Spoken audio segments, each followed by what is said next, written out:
നമസ്കാരം. 2026 നിയമസഭാ തെരഞ്ഞെടുപ്പ് പടിവാതിക്കൽ എത്തി നിൽക്കുന്ന സമയത്ത് 3.0 ആവർത്തിച്ച് തുടർ ഭരണത്തിന് വേണ്ടി നെട്ടോട്ടമോടുന്ന പിണറായി വിജയനും CPM-ഉം അക്ഷരാർത്ഥത്തിൽ വെള്ളം കുടിക്കുന്ന അവസ്ഥയാണ് കാണാൻ കഴിയുന്നത്. ശക്തമായ ഭരണവിരുദ്ധ വികാരം നിലനിൽക്കുന്നു എന്ന് പറയപ്പെടുമ്പോഴും CPM-നകത്തുള്ള അസ്വാരസ്യങ്ങളും അന്തഃഛിദ്രങ്ങളും മറനീക്കി പുറത്തു വന്നുകൊണ്ടിരിക്കുന്നു.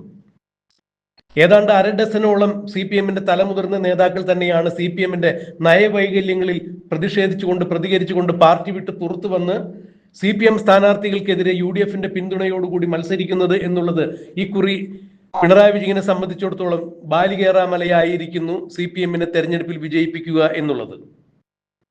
CPM-മായി 63 വർഷമായി ഉണ്ടായിരുന്ന ബന്ധം ഉപേക്ഷിച്ചുകൊണ്ട് 43 വർഷം CPM-ന്റെ സംസ്ഥാന കമ്മിറ്റിയെ അംഗമായിരുന്ന G. സുധാകരൻ ആലപ്പുഴയിൽ പാർട്ടിയിൽ നിന്നും പിണങ്ങിപ്പിരിഞ്ഞ് അമ്പലപ്പുഴയിൽ സ്വതന്ത്ര സ്ഥാനാർത്ഥിയായി മത്സരിക്കുമ്പോൾ UDF G. സുധാകരന് പിന്തുണ നൽകുമ്പോൾ ആലപ്പുഴ പോലുള്ള CPM-ന്റെ അടിയുറച്ച ചെങ്കോട്ടയിൽ വിള്ളലുണ്ടായിരിക്കുന്നു എന്നുള്ളതാണ് പറയാൻ കഴിയുന്നത്.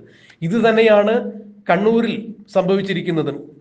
CPM-ന്റെ ചെങ്കോട്ട എന്ന് വിശേഷിപ്പിക്കപ്പെടുന്ന കണ്ണൂരിലും ഇത് തന്നെയാണ് ഉണ്ടായിരിക്കുന്നത്. അതായത് TK ഗോവിന്ദനെ പോലുള്ള, P. കുഞ്ഞികൃഷ്ണനെ പോലുള്ള തലമുതിർന്ന നേതാക്കൾ പാർട്ടിയുടെ നയവൈകല്യത്തിൽ പ്രതിഷേധിച്ച് പാർട്ടിയിൽ നിന്നും പുറത്തു വരുന്നു, പാർട്ടിക്ക് എതിരായി മത്സരിക്കുന്നു എന്നുള്ളത് പിണറായി വിജയന് വലിയ തലവേദനയാകുന്നു. പിണറായിയുടെ തട്ടകത്ത് നിന്ന് തന്നെ CPM-ന് ശത്രുക്കൾ ഉണ്ടാകുന്നു. അത് പാർട്ടിക്ക് പുറത്തല്ല, പാർട്ടിക്ക് അകത്ത് 10-60 വർഷക്കാലം പ്രവർത്തിച്ചിരുന്ന ആളുകൾ തന്നെയാണ് ഇപ്പോൾ CPM-നെതിരായി പുറത്തു വന്നുകൊണ്ട് UDF-ന്റെ പിന്തുണയോടുകൂടി പാർട്ടി സ്ഥാനാർത്ഥികൾക്കെതിരെ പാർട്ടിക്കെതിരെ മത്സരിക്കുന്നത് എന്നുള്ളത് CPM-നെ സംബന്ധിച്ചിടത്തോളം വലിയ തലവേദനയായി. മുഖ്യമന്ത്രി പിണറായി വിജയനും വലിയ തലവേദനയായിരിക്കുന്നു. ഐഷ പോറ്റിയും G. സുധാകരനും TK ഗോവിന്ദനും കുഞ്ഞികൃഷ്ണനും അടക്കമുള്ള PK ഗോപിയും അടക്കമുള്ള CPM-ന്റെ തലമുതിർന്ന നേതാക്കൾ CPM-ൽ നിന്നും പിണങ്ങിപ്പിരിഞ്ഞ് വീണ്ടും ഈ ഇലക്ഷനിൽ CPM-നെതിരെ മത്സരിക്കുമ്പോൾ UDF-ന്റെ പിന്തുണ കൂടി ഉറപ്പാക്കിയിരിക്കുമ്പോൾ പിണറായി വിജയൻ അടിപതറി നിൽക്കുന്ന കാഴ്ചയാണ് കാണാൻ കഴിയുന്നത്.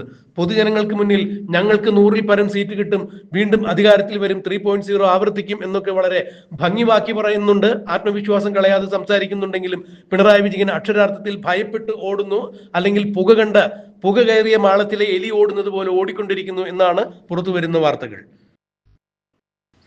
ഇതിനിടയിൽ പിണറായി വിജയനോടൊപ്പം ചേർന്ന് നിൽക്കുന്നു എന്ന് പറയപ്പെടുന്ന നേതാക്കൾ പോലും പിണറായി വിജയനെ കൈയൊഴിയുന്ന അവസ്ഥയിലേക്ക്, അല്ലെങ്കിൽ തള്ളി പറയുന്ന അവസ്ഥയിലേക്ക് കാര്യങ്ങൾ മാറിയിരിക്കുന്നു എന്നാണ് മനസ്സിലാക്കാൻ കഴിയുന്നത്.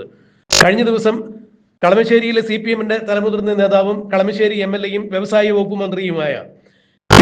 രാജീവ് പ്രചരണ പരിപാടികൾക്കിടയിൽ മാധ്യമങ്ങളെ കണ്ടപ്പോൾ ചില കാര്യങ്ങൾ വ്യക്തമാക്കിയുണ്ടായി. 2026 നിയമസഭാ തെരഞ്ഞെടുപ്പിൽ പാർട്ടിയെ പിണറായി വിജയൻ നയിക്കുന്നു, LDF-ന് ഭരണം കിട്ടിക്കഴിഞ്ഞാൽ മുഖ്യമന്ത്രി പിണറായി വിജയൻ തന്നെ ആയിരിക്കുമോ എന്നുള്ള മാധ്യമങ്ങളുടെ ചോദ്യത്തിന് തീർച്ചയായും മികച്ച നേതാക്കൾ CPM-ൽ മുഖ്യമന്ത്രിയാകാൻ വേണ്ടി ഉണ്ട് എന്ന് തന്നെയാണ് രാജീവ് മാധ്യമങ്ങൾക്ക് മുന്നിൽ തുറന്നടിച്ചത്. അതായത് പിണറായി വിജയൻ ആയിരിക്കില്ല മുഖ്യമന്ത്രി എന്നുള്ള കൃത്യമായ സൂചന നൽകിയിരിക്കുന്നു.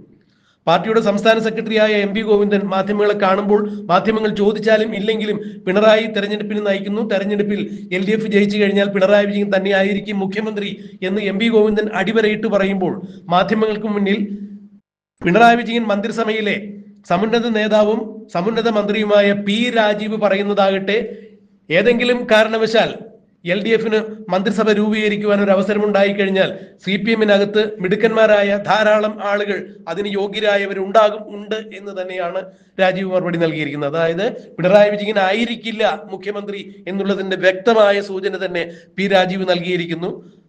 അതിന് വ്യക്തമായ കാരണം കൂടിയുണ്ട്. ഇനിയും പിണറായി വിജയനെ ഉയർത്തി കാണിച്ചുകൊണ്ട് പാർട്ടിയിൽ മുന്നോട്ട് പോയി കഴിഞ്ഞാൽ തനിക്ക് കിട്ടാൻ സാധ്യതയുള്ള വോട്ടുകൾ നഷ്ടമാകും. മാത്രമല്ല പിണറായി വിജയൻ തന്നെയാണ് മുഖ്യമന്ത്രിയായി വരിക എന്നുള്ളത് പാർട്ടിക്ക് തനിക്കൊപ്പം നിൽക്കുന്ന, അല്ലെങ്കിൽ പാർട്ടിയിൽ ഇപ്പോൾ ഉണ്ടായിരിക്കുന്ന ഒരു അച്ചുതണ്ടിന് അത് ക്ഷീണം ചെയ്യും. പിണറായി വിജയൻ പാർട്ടിയിൽ ചോദ്യം ചെയ്യാനാവാത്ത നേതാവാണ് എന്നുള്ള ധാരണ മാറിയിരിക്കുന്നു.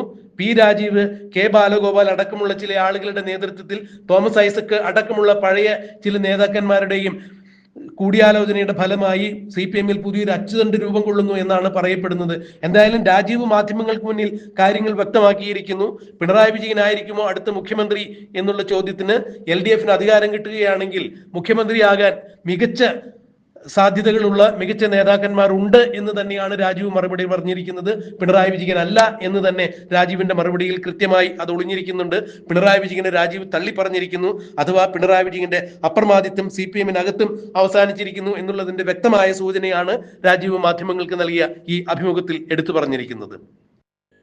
ഫലത്തിൽ ഏതെങ്കിലും കാരണവശാൽ 2026-ൽ CPM ജയിച്ചു കയറുകയാണെങ്കിൽ മുഖ്യമന്ത്രി പിണറായി വിജയൻ ആയിരിക്കില്ല എന്നുള്ള വ്യക്തമായ സൂചന രാജീവ് നൽകുമ്പോൾ പാർട്ടിയിൽ കൃത്യമായി തന്നെ ഒരു പൊട്ടിത്തെറിയുണ്ട്, അന്തഃഛിദ്രമുണ്ട്. പാർട്ടി അന്തഃഛിദ്രം മറനീക്കി പുറത്തു വരുന്നതിന്റെ സൂചനയാണ് രാജീവിലൂടെ പുറത്തു വന്നിരിക്കുന്നത് എന്നാണ് മനസ്സിലാക്കാൻ കഴിയുന്നത്. എന്താണ് ഇക്കാര്യത്തിൽ ഇനിയും സംഭവിക്കുക എന്നുള്ളത് നമുക്ക് കണ്ടറിയാം, കാത്തിരിക്കാം.